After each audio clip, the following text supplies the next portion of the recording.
Yan, good morning mga ka-farmers. Bali ngayong araw ay nandito tayo dun sa pinakambagong area natin kung saan magtatanim tayo na yung purple corn o yung Murado F1. Yan. Bali kahapon ka-farmers ay inararo ko na to. Medyo may katigasan lang kasi ito ay dating sugahan o lawigan ng baka. Kaya daigping-daigpi yung kanyang lupa. Yan, pero dahil nga yung ating tiller machine ay napakalakas, bali wala sa kanya na bungkalin to lupa na ito kahit may katigasan. Yan. At another question dun sa isang followers natin, kung sulit daw ba na mag-invest na multi-tiller machine. Yan. At yan yung ating sasagutin ngayong araw na to. Yan. Punta tayo dun sa ating tiller. Yan. Pakita ko sa inyo yung lagi nating gamit sa farm. Yan.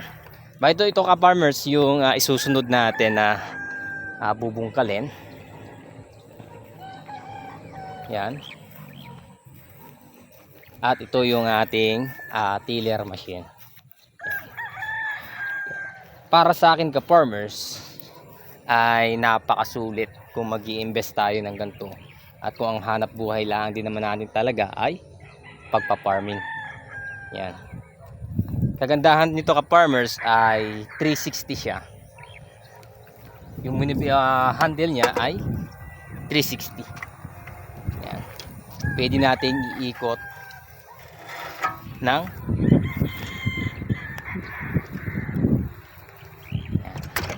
tayo na ka-farmers mamimili kung yung recuperator ay nasa unahan o nasa hulihan. Pero mas lagi kong ginagamit ay nasa unahan kasi minsan pag matigas yung bato ka-farmers, hindi maiiwasan na tumalsik dito yung lupa.